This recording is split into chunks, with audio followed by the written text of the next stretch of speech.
What's up guys, I'm Random Frank P, and today I'll be bringing you a review of one of the most highly requested reviews on my channel.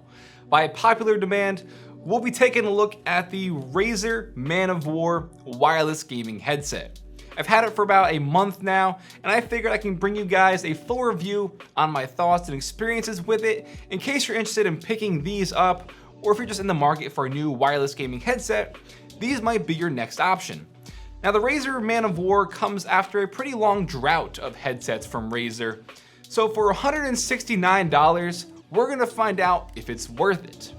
First off, just taking a look at the headset itself, I'd say the Man O War is like the perfect love child of the Razer Kraken Pros and the Astro A50s.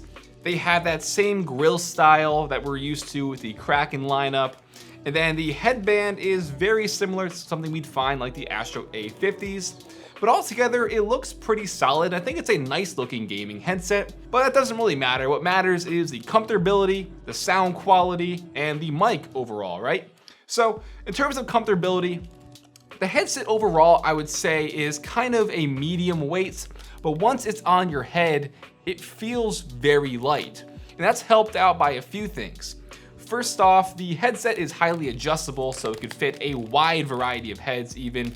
I usually keep it on one of the lower settings because it is kind of like on the medium side, so it fits very well. And that's also greatly due to the fact that the clamping pressure on these is damn near perfect. It's not too tight, it's not too loose, and it feels really, really great.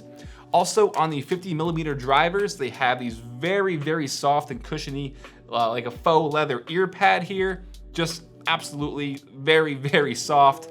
And the headband up top, there's not too much padding, but you're not even gonna feel really the headband on your head since it is more lightweight and it's plastic up here, not too much pressure on top. Also, to give you the best fit possible, the ear cups do kind of rotate a little bit, probably around 90 degrees, so they can lay flat around your neck if you're into that. And the ear cups also do tilt probably around like 15 degrees inward, just to give the best fit possible for when you're wearing them.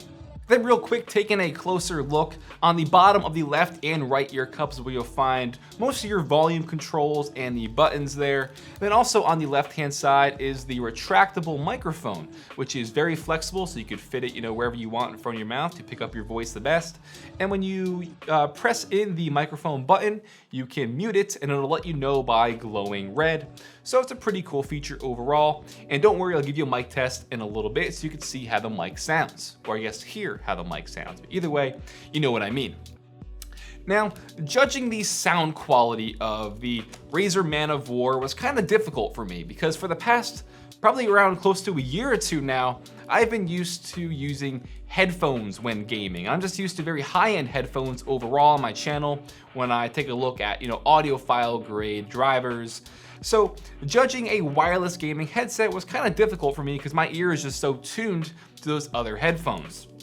But after my time with it, I'd give these a solid 7 out of 10, which is pretty decent considering it is wireless. I didn't hear any interference. There wasn't a lot of, like buzzing or anything like that, which you usually hear in the background when there's complete silence.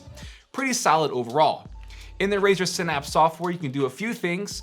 One is change the lights on the side of the drivers if you're into that, because yes, they got to appeal to the RGB fans out there, which I think is kind of pointless having lights on the ear cups, but hey, if you're into that, there you go, it's there if you want. But also in the Synapse software, you can go in, change the EQs and the presets, and also enable their Razer 7.1 surround sound to give you that emulated experience. Like I said, hard for me to judge gaming headset quality, but I found it pretty good overall. Definitely better than some headsets I've tried out there that are around $200 and upward. And I always keep the presets and the EQ all at stock and on stereo to get this the best natural sound quality without any, unnatural interference from bumping any of the settings. Their 7.1 surround sound, it's gotten a lot better over the years for how they tune the software and stuff. So it's definitely usable, but I'm not a fan of it. Like I said, I stick to stereo. Now, battery life. They boast a 14-day battery life if you're using them for 2 hours a day. So they say 2 weeks, No, not 2 weeks at all. I've gotten probably around 10 hours total out of these, and if you turn the RGB lights off, you could definitely extend your battery life even more. But I didn't use them really for long sessions, days and days at a time.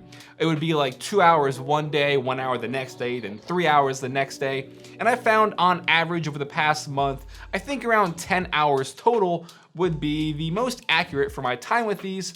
And that, I think, is very, very good. Like I said, I've tried other gaming headsets out there that have a higher price point, worse sound quality, and much, much worse battery life. These, I think, are pretty decent. And before we move on, I'll give you that mic test right now so you can hear how the microphone sounds. This is the mic test for the Razer Man O War gaming headset, completely unaltered and unedited audio here, but in their software you can go in and change, the ambient background pickup, the mic level to adjust it so you can get the best sound quality possible.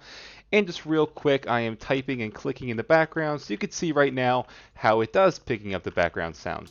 So now that that is over, I'll give you guys the kind of overview and my final thoughts and experience with these. I don't usually give, ratings when I do reviews or scores, but I feel like all across the board, these are gonna be like a 7.5 to an 8 out of 10. I think the mic quality, it's okay. I've heard a lot worse, and I've heard some being better. But for the price point, I kind of expected, a little bit better sounding mic quality out of them. But, it's definitely decent enough, and it's gonna be fine if you're just playing with your friends online, etc. Overall audio quality, I think, is pretty good. Definitely one of the best in their Razer product line, I think, so great job on that. And comfortability was gonna just, round out that solid 8 out of 10 score, I'd say. There are a few cons I do wanna mention. First is, since these are plastic, I'm kinda concerned for the longevity of the life cycle with these. If you're rough with your products, you're very careless, if you're throwing things around, which people do, I'm not too sure how the plastic headband style is gonna hold up over time. And I don't like the sound when I even just rotate the drivers on the yoke. Now, I get it's plastic and I get you're gonna have some audible sound when moving them, but that doesn't really make me, feel good when I'm spending $169 on these. Next is kind of just a visual aesthetics kind of thing with me, but where the wireless receiver plugs into your computer, it's housed right here when you're not using them. So when it is plugged into your computer, there's just a hole here. I don't know. I'm not a big fan of it, but that's probably gonna round out the 2 cons for me. I think overall, like I said, solid 8 out of 10. And for pros, overall, pretty good sound quality. I've heard better, but I haven't heard better in terms of Razer headsets out there, which is a good thing going forward, knowing that this is the best headset available if you're a fan of Razer. The mic quality was pretty decent as well. Comfortability with these is absolutely great. One of the most comfortable headsets that I've used out there for being a rather larger one overall. And then lastly, I think they nailed the ergonomics of the buttons. There's no crappy, useless macro buttons that some headsets have that I've tried out. The buttons are very, user friendly. They're simple. There's only 3 buttons there, so you know what they are. Right side is gonna control your music volume or your game audio, and the left side with the mic is gonna control your mic audio. Very simple. So I would recommend these. I keep saying it, but I think a solid 8 out of 10 would describe these perfectly. So if you're in the market for a new gaming headset and you have $169 to spend, the Razer Man O War is a solid investment, and I'm gonna say it's the best headset that Razer has put out thus far. So guys, that'll wrap it up for my Razer Man O War wireless gaming headset. Hope you enjoyed. If you did, give this video a big thumbs up to show your support. Feel free to follow me on Twitter at randomfrankp. Lastly, don't forget, hit that subscribe button. Well, I'm Random Frank P. Hope you enjoyed. Have a good day.